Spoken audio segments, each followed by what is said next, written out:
Irmãos, quantos aqui gostam da vida plena? Levanta a mão e dê glória a Deus. Glória a Deus. Amém. Quantos se sentem abençoados por esse ministério? Dê glórias a Jesus. Glória a Jesus. Aleluia. Todos nós somos ricamente abençoados por Deus, por esse ministério. Próximo mês de abril, nós vamos completar 20 anos aqui na igreja. 20 anos de ministério, para a glória do Senhor Jesus. Pode aplaudir, sim. Sim, é verdade. Quando alguém faz anos, é digno de algum aplauso, né? Graças a Deus. E aqui nós temos a vida plena. Aqui na rua de trás, nós temos a Igreja Mundial do Poder de Deus. Perto da PSP na Amadora, nós temos a Igreja Batista. E se você for percorrer a Amadora, você vai encontrar muitas igrejas na Amadora. Assembleia de Deus, Igreja do Avivamento, Sara Nossa Terra, CBA, um monte de igrejas abençoadas por Deus. E todos nós, apesar de denominações diferentes, mas todos nós pertencentes ao reino do Senhor Jesus Cristo. Cada um servindo a Deus de uma forma, mas Deus presente em todas elas. Eu creio assim. E louvado seja o nome do Senhor Jesus por isso. Mas quando nós olhamos para as várias denominações diferentes, nós sabemos que existe algo que, apesar de todas as diferenças, existe algo que nos une. E uma das principais coisas que nós temos em comum é o fato de todos nós estarmos à procura de estarmos mais perto de Deus. Cada um no estilo, cada um numa visão, cada um no caminho, mas todos nós com o mesmo objetivo: conhecermos mais a Deus, estarmos mais próximos do Senhor. E nessa variedade de quem nós somos, quem afinal de contas é que estará certo? Eu não acho inteligente alguém dizer A está certo, B está certo, C está errado. Não acho. Porque apesar da Bíblia Sagrada ser um livro imutável, livro de Deus, inspirado por Deus, a Bíblia ela é o nosso mapa, a Bíblia é o nosso tudo, ela é o livro sagrado. Mas cada um de nós vivemos a Bíblia segundo a interpretação que nós temos dela. E a interpretação que eu tenho pode ser verdadeira para mim e pode não ser para você. A maneira como eu olho a Bíblia pode não ser a maneira como você a vê. Então não é inteligente eu dizer que a igreja A está correta, a igreja B é a mais correta, a igreja C é a mais correta. A nossa vivência da Bíblia Sagrada está de acordo com o conhecimento que nós temos e da maneira, na perspectiva que nós olhamos para ela. É por isso que não é consensual, por exemplo, a volta de Cristo em todas as nossas cabecinhas. Para alguns, Jesus Cristo já está aí à porta e antes mesmo da tribulação ele está a chegar. Para outros, a igreja há de passar metade da grande tribulação e Jesus vai vir mais para frente. Para algumas pessoas, por exemplo, sei lá, pode-se servir Santa Ceia para as crianças. Para outros, não. Para alguns, tem que se casar com papel, registro civil. Para outros, não é preciso, só união de factos já é necessário. Já é o suficiente. Para alguns outros, batismo tem que ser por imersão. Para outros, tem que ser por aspersão. Não faz mal se for por aspersão. O que eu quero dizer para os irmãos essa manhã é que a Bíblia ela é uma só e ela quer trazer uma mensagem só verdadeira, a mensagem de Deus. Mas a maneira como nós podemos olhar para ela pode nos fazer vivê-la de formas diferentes uns dos outros. Os irmãos estão cá ou não? Amém. Então não é sábio eu dizer quem é o mais certo dentre nós. Porque na minha concepção eu posso ser o mais certo de todos. Mas na tua concepção você pode ser o mais certo de todos. Eu estou me fazendo entender, sim ou não? Não estou eu trazendo escândalo para ninguém, não é? Penso que não. Então, todos nós queremos chegar a Deus. Todos nós queremos viver o melhor de Deus, mas tá lá, tem certas coisas na Bíblia que é clara para toda a gente. Por exemplo, Jesus Cristo veio e morreu na cruz do Calvário por toda a humanidade. Isso é claro para toda a gente.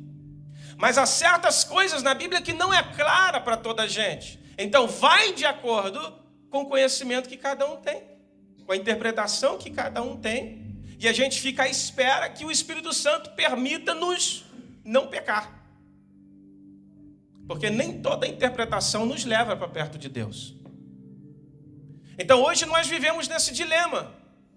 Somos igrejas nos 4 cantos da terra, querendo chegar perto de Deus, mas cada um num estilo, numa visão, numa interpretação diferente daquilo que entende ser melhor a mensagem do Evangelho. E isso, irmãos, não é algo de hoje, algo de há muito tempo. No próprio tempo de Jesus Cristo, os judeus já viviam com essa diferença na maneira como eles olhavam para as Escrituras. Engana-se quem pensa que havia unidade religiosa entre os judeus nos tempos de Jesus. Não. Quando Jesus Cristo veio a este mundo, entre os próprios judeus havia essa diferença. Cada um deles olhavam para as Escrituras de um jeito, cada um deles tinha a sua interpretação, cada um deles queriam chegar a Deus de um jeito diferente. E existiam os vários grupos religiosos, muitos, e a Bíblia cita-nos alguns, e eu quero exemplificar alguns desses para vocês. Existiam, por exemplo, os escribas. Os escribas eram um grupo religioso. É verdade que o grande objetivo deles era ser copistas das Escrituras Sagradas. Eles copiavam as Escrituras, faziam várias cópias, e por isso mesmo eles se achavam no direito de serem os maiores intérpretes das Escrituras naquela altura. Eles achavam que eles tinham a verdade absoluta na cabeça deles. Na cabeça dos escribas, eles eram o grupo religioso mais próximo da verdade que a Escritura queria trazer para eles. E eram eles que ditavam a liturgia de culto nas sinagogas. Eram eles que ditavam quem poderia estar, por exemplo, à frente de um púlpito e ler as Escrituras. Os escribas se achavam no direito da verdade. Mas existiam outros grupos também, como por exemplo os fariseus. E enquanto que os escribas eram aqueles doutores da lei que se formaram e que viviam para aquilo, os fariseus eles começaram a se compor de um grupo das pessoas mais naturais, mais, como é que eu vou dizer, mais simples, os judeus mais simples, que não queriam viver, por exemplo, debaixo das regras dos escribas. Então, aos poucos foram se unindo com as suas próprias ideias, seus próprios pensamentos, e de repente surgem os fariseus. A palavra fariseu é derivada de uma palavra do hebraico que significa separado. Então, eles se separavam de toda a gente, meditavam nas Escrituras segundo as suas interpretações e achavam eles, não, nós é que estamos corretos, os fariseus. E os fariseus com os escribas não se davam bem. Eram os escribas de um jeito, porque eles achavam que a maneira de entender as Escrituras e de se achegar a Deus era daquela forma, e os fariseus de cá, não, a forma correta é o nosso jeito. É a maneira que nós olhamos para as Escrituras, a maneira que nós entendemos, essa é a maneira correta. Mas para além dos escribas, para além dos fariseus, ainda existia também os saduceus. E os saduceus eram um grupo composto pela elite dos judeus. Eram os principais sacerdotes, os grandes homens cheios do dinheiro, era a nata judaica. E eles não concordavam nada com os fariseus. Concordavam um pouco com os escribas, mas com os fariseus nada. Os saduceus eram ali, na linha deles, pensamento deles, teologia própria deles. Reparem, todos os grupos com as mesmas escrituras na mão, mas cada um a olhar de uma forma diferente. Depois ainda existia um outro grupo religioso, os herodianos, que esse grupo aqui já misturava religião com política. Eles olhavam para as escrituras do próprio jeito deles, mas consideravam que a existência deles era para beneficiar Herodes. Então eles achavam ser possível uma unidade, uma aliança entre os judeus e os romanos. O imperador de Roma e Herodes. Então eles juntavam a religião com política ao mesmo tempo para beneficiar Herodes. E ainda existia um outro grupo que eram os zelotes. Os zelotes também misturavam religião com política. Mas esses aqui já eram o inverso dos herodianos. Eles detestavam, eles odiavam Roma. E segundo a tradição diz que eles até andavam com um punhal na cintura para sempre que se cruzasse com um romano, dentro das possibilidades, eliminava os romanos. Porque eles acreditavam que a religião, ou a maneira como eles olhavam para as escrituras, era de todo para se ver livre dos romanos.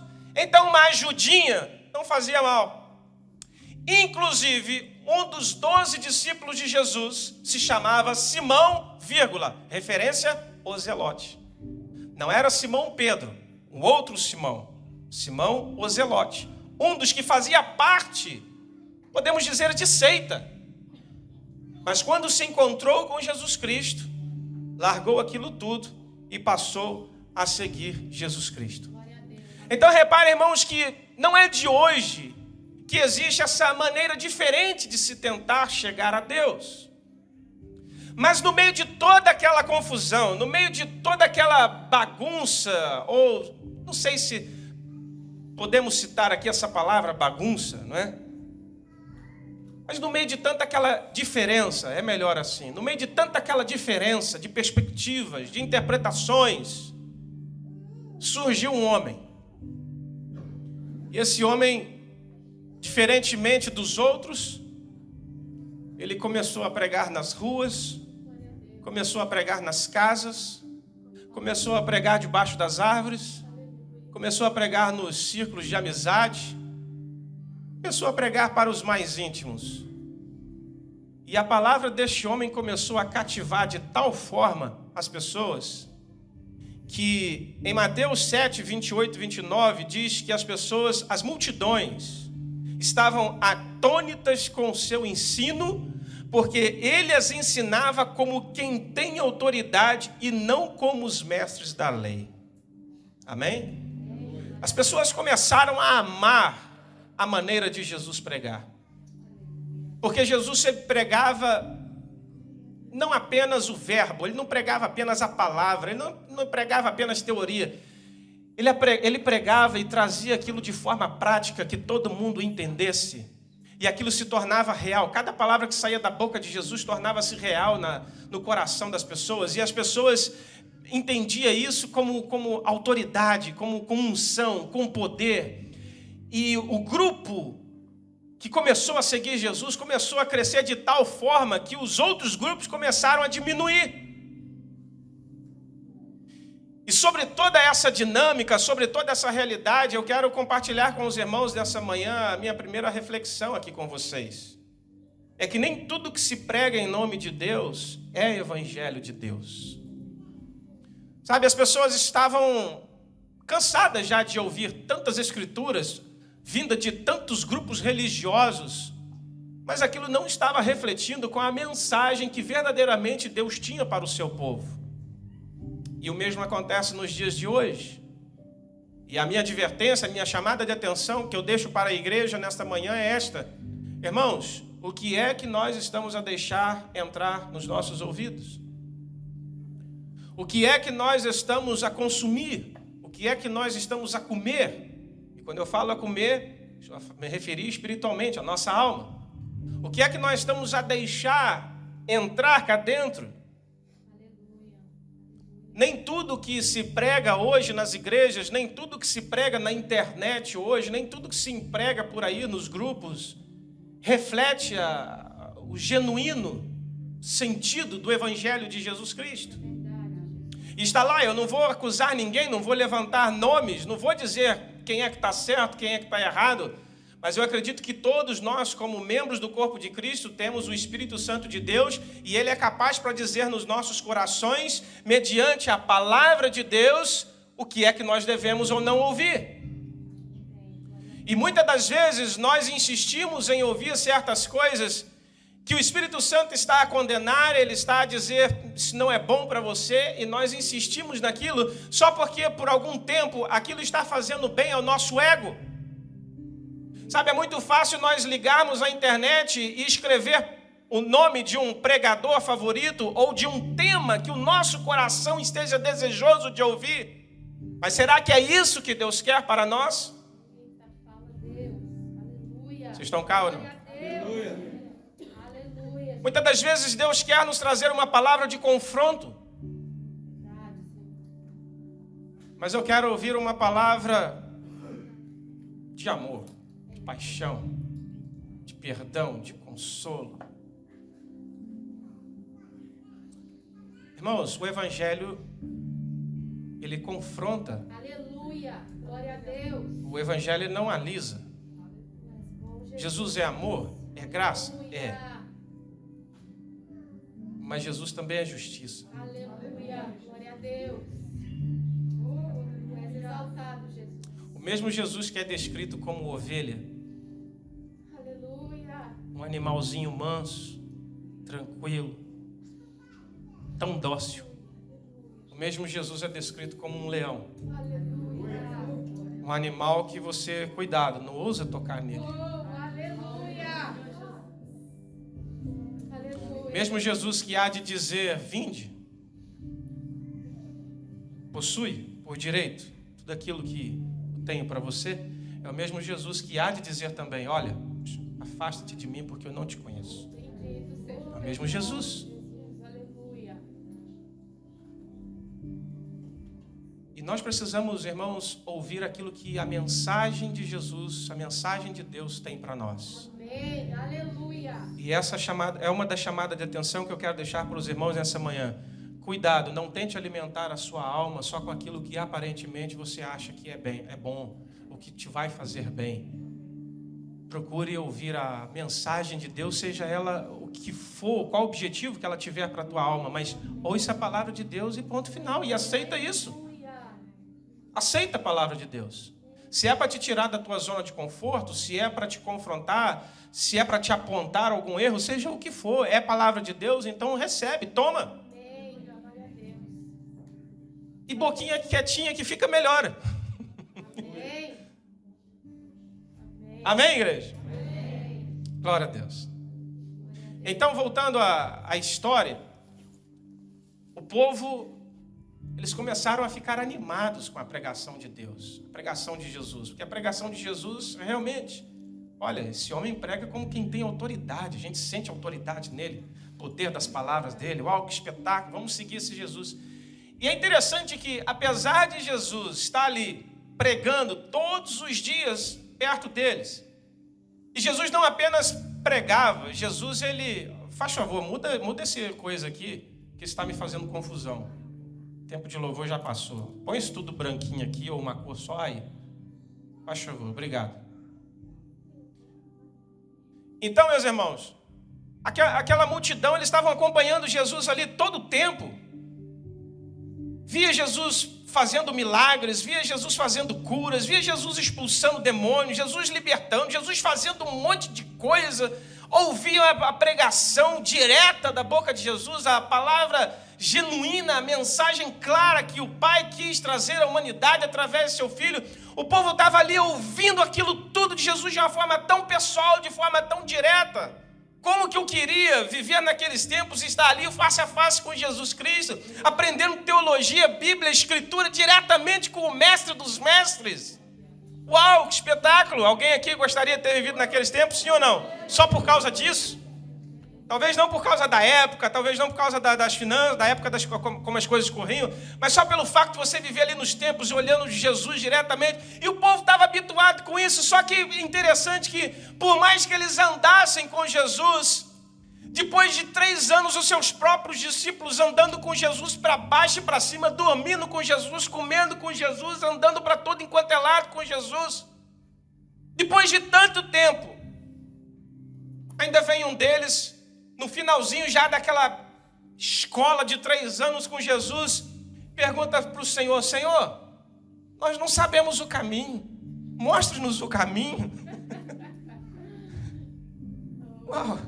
Última semana de Jesus, Jesus estava ali ensinando para os seus discípulos de uma forma privada. Ele se deixou de pregar para a multidão, agora ele já não estava mais ensinando para a multidão, agora tudo que ele ensinava era só para os seus mais chegados, seus 12 discípulos, algumas vezes alguns outros também para além dos 12, mas aquele grupo mais seletivo de Jesus. Eram as últimas instruções, última semana de Jesus. Aí aparece Tomé do nada e começa a perguntar a Jesus: Senhor, mostre-nos o caminho. Mas sabe que é interessante a pergunta de Tomé? Porque Tomé estava habituado, irmãos, com todo aquele grupo religioso à sua volta. E ainda que ele estivesse ouvindo a verdade vinda de Jesus, continuava ecoando no seu ouvido as vozes daqueles grupos religiosos.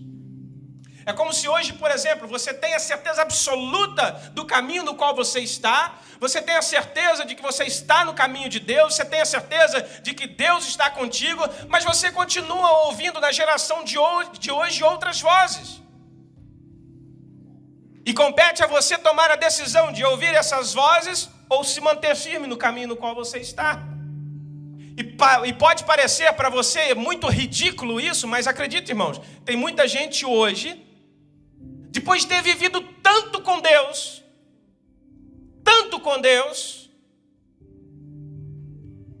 e começam a ouvir ecos externos e abandonam o caminho do Senhor. Quantos jovens que eu não conheço assim? Quantos casais que eu não conheço assim? Pessoas que um dia estavam no púlpito pregando a palavra de Deus e a igreja toda arrebatada pelo Espírito Santo. Um dia estavam cantando com a equipe de louvor e derramando lágrimas, sentindo a presença de Deus, presença real de Deus, no caminho certo, e batendo no peito dizendo: nunca vou abandonar esse Deus, porque é a melhor coisa que me aconteceu. Mas aí vem a pandemia, vem os ecos na internet que se multiplicaram de uma forma absurda, e de uma hora para outra essas mesmas pessoas dão ouvidos aos ecos externos e abandonam Deus. E tornam o seu estado visivelmente pior até do que antes de um dia você ter se convertido. Eu acho incrível isso. As pessoas antes de se converter parece que eram até mais santas do que hoje desviadas. Parece que hoje desviadas elas querem fazer tudo e mais um pouco que nunca fizeram antes de um dia terem aceitado Jesus Cristo. Faz sentido para vocês ou não?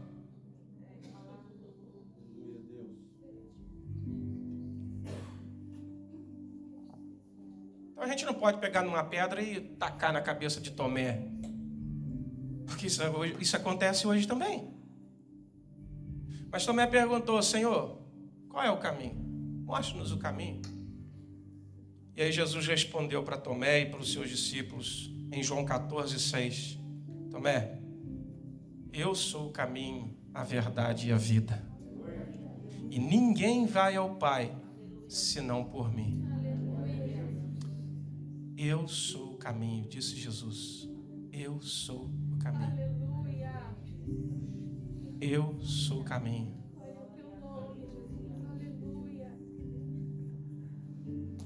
Jesus disse: eu sou o caminho.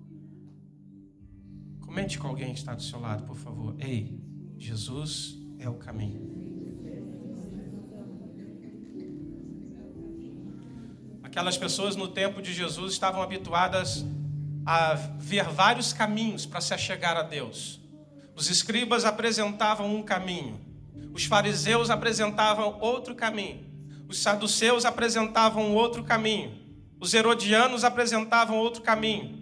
Os zelotes apresentavam outro caminho. Os samaritanos apresentavam outro caminho. Os publicanos apresentavam outros caminhos. Vários grupos religiosos na altura apresentavam vários caminhos. Mas Jesus Cristo diz: o caminho que eu tenho para dizer a vocês está aqui, sou eu. Eu sou o caminho. Não vou ensinar para vocês nenhuma estratégia, não vou ensinar para vocês uma fórmula secreta. Não, o caminho sou eu. Eu sou o caminho, a verdade e a vida. Podem dizer o que disserem, a verdade está aqui comigo. Eu sou o caminho, a verdade e a vida. É interessante que essas três palavras, elas vêm em continuidade, numa sequência muito lógica e que se complementam. Ele é o caminho, ele é a verdade absoluta. Podem dizer que ele não é o caminho, mas a verdade é esta: ele é o caminho. Então ele é o caminho, ele é a verdade e ele é a vida. Esse caminho e essa verdade, quem se apropriar dela terá a vida eterna. Ele é o caminho, ele é a verdade, ele é a vida. Irmãos, não há só um caminho, o que há é o caminho. Amém, aleluia, glória a Deus. E nós temos que olhar para Jesus não apenas como uma alternativa, com tantas formas de se tentar chegar a Deus hoje. A gente não pode olhar para Jesus apenas como, ele é uma alternativa. Não, Jesus, ele é o caminho.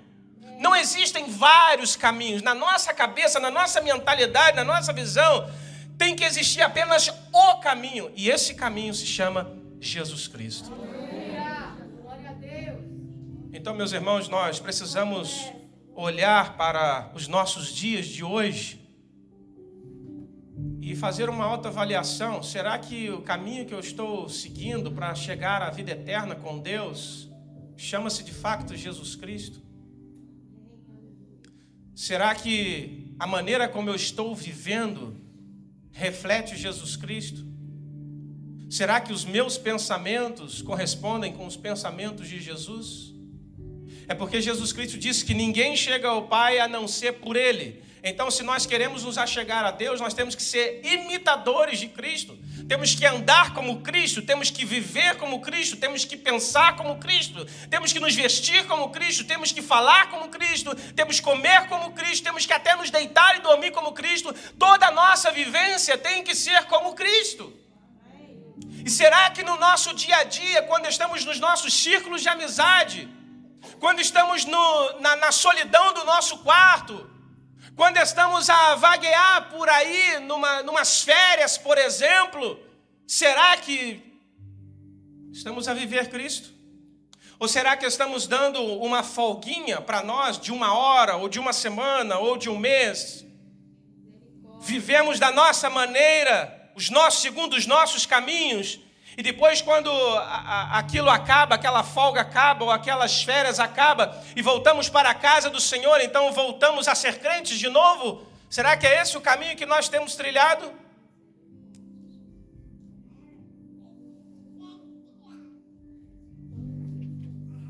Aquilo que a gente anda a consumir na internet, aquilo que a gente anda a conversar com as pessoas, será que as nossas conversações são as mais sadias?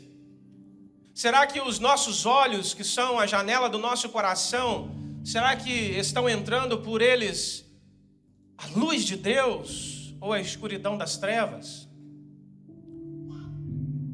Qual é o caminho que nós estamos a caminhar? O que é que nós estamos escolhendo para a nossa vida? Quando eu estou conversando com alguém, será que Jesus falaria a mesma coisa que eu? Quando eu estou a pensar certas coisas, será que Jesus pensaria as mesmas coisas que eu?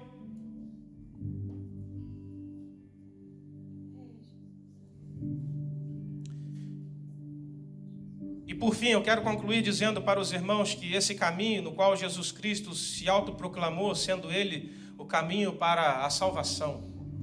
Irmãos, esse caminho não é um caminho aberto somente para nós. Esse é um caminho que deve ser partilhado com os demais. Glória a Deus. Irmãos, Jesus deve ser compartilhado com os demais. Aleluia. Glória a Deus. Nós não podemos, irmãos, ser egoístas a tal ponto de achar que Jesus Cristo é só para nós. Eu devo de compartilhar Jesus com quem eu puder. Quantos mais, melhor. Nós devemos ser luz aonde nós estivermos. Nós devemos raiar a glória de Deus aonde nós estivermos. Tem crentes que vivem uma vida em que ninguém mais sabe que ele é crente. Ninguém sabe que ele anda na igreja, ninguém sabe qual é a sua fé. É chamado crente 007, né? Porque ele é secreto demais. Ele não consegue compartilhar quem ele é com os outros. Todos nós sabemos, irmãos, que o Evangelho de Cristo é a melhor coisa que um dia pode nos acontecer. Aleluia. Todos nós sabemos que Jesus é maravilhoso. Uau, ele é um espetáculo. Deus é bom demais. Nós queremos vivê-lo eternamente. E nós devemos compartilhar isso com os demais também. Essa semana, a Débora, ela recebeu uma mensagem de uma colega dela. E eu confesso para os irmãos, eu como pai, ela me mostrou na mesa, eu me segurei para não chorar. Estávamos todos na mesa, eu me segurei para não chorar. Por dentro eu chorei, por dentro eu estava, por fora eu estava assim, ó. Uau, Débora, muito bom isso. Por fora eu estava assim, Débora, Deus te abençoe. Bom. Mas por dentro eu estava chorando muito. Deus sabe, nós também. A coleguinha da Cláudia, a colega da Débora, a sala de aula, a Débora tem 15 anos. E uma colega da turma dela escreveu assim, ó, Débora, eu e um amigo meu estávamos a falar de Deus e dessas coisas. E estávamos com dúvidas do que é preciso para ser um bom crente. E tu és a única que sabe. Glória a Deus, aleluia. Aleluia, Jesus. Essa afirmação dela, tu és a única que sabe, fez-me entender que em toda aquela turma de escola, em todos aqueles colegas de anos anteriores, em todas aquelas pessoas que ela olha na hora do recreio, no pátio da escola, ela só vê exemplo de Deus na vida da Débora. E não é por ser minha filha, não. Eu poderia citar esse mesmo exemplo aqui se eu tomasse conhecimento, se fosse do nome de quem fosse. Já fiz outras vezes aqui na igreja.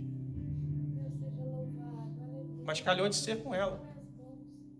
E ela disse isso, olha, estávamos com dúvidas do que é preciso para ser um bom crente, e tu és a única que sabe.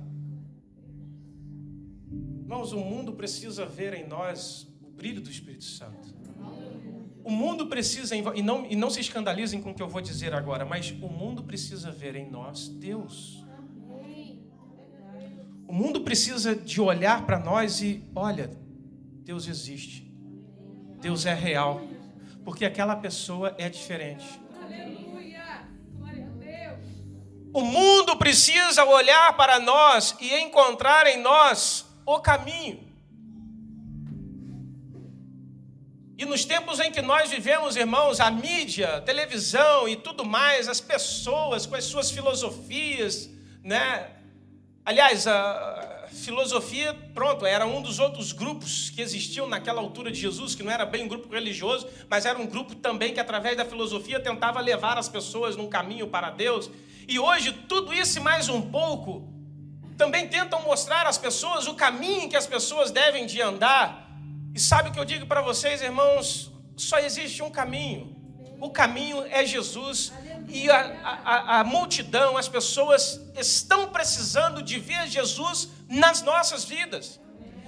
E sabem, as pessoas não vão provavelmente se achegar nos tempos que decorrem. As pessoas hoje, elas não estão para ir viradas, elas não vão voltar, elas não vão chegar, melhor dizendo, elas não vão se achegar em Jesus simplesmente através de uma pregação. Porque de pregação elas estão fartas. Não se escandalize com o que eu vou dizer, mas até eu estou um pouco farto de tanta pregação na internet. Tem pessoas que mandam link de pregação para mim, eu não vejo. Não se escandalize aqueles que me enviam, tá bem? Com toda desculpa. Peço desculpa, mas eu não vejo. Eu não vejo. Ah, mas Jordano, não é de Deus? É, pode até ser de Deus. Mas Deus tem outras formas para falar comigo, eu prefiro essas outras formas. Glória a Deus. Então as pessoas estão fartas de tanta coisa, tanta informação, tanto dizer do que é, do que não é. Sabe como é que as pessoas vão conhecer Deus? Sabe como é que as pessoas vão se converter a Deus? É através da obra do Espírito Santo na vida delas, através de cada um de nós. As pessoas têm que ver frutos, as pessoas têm que ver resultados.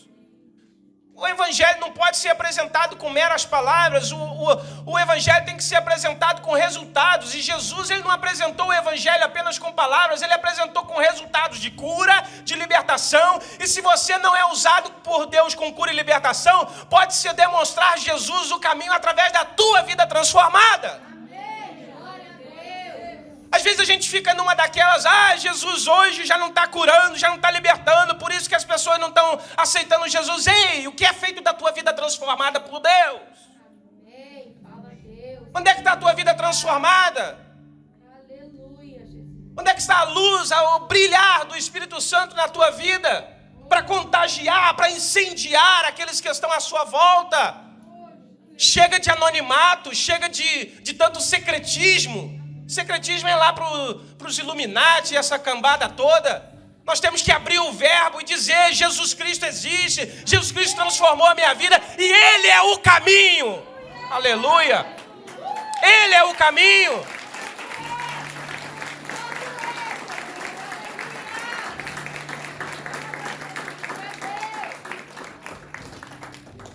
Mas para as pessoas verem que Ele realmente é o caminho, eu tenho que estar no caminho. E ali, é no caminho. Não é me desviando de vez em quando do caminho. É no caminho.